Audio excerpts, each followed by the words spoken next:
A 20-year-old amateur golfer has just won big, making history. Nick Dunlap was the only amateur among 155 other players in this weekend's tournament. It's the first amateur to win a tournament since Phil Mickelson back in 1991. ABC's Danny New is catching up with the winner after the final putt.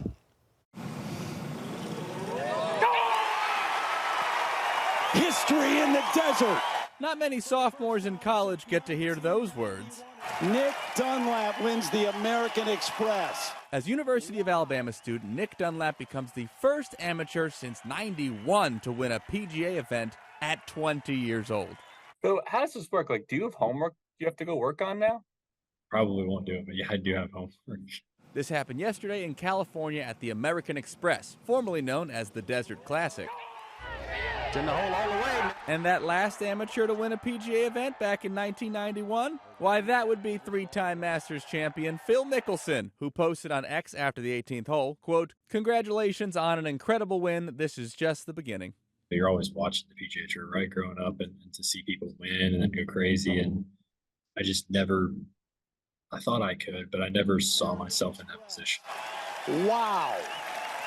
Now, one interesting wrinkle about this historic win is what happens to the $1.5 million in prize money. You see, because Dunlap is still a quote-unquote amateur, he can't keep that money. Instead, it slides down to the second-place finisher. Can you imagine?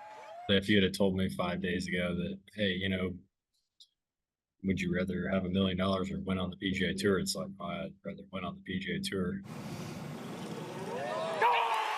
So with all this winning, the question of course becomes, could it finally be time to go pro?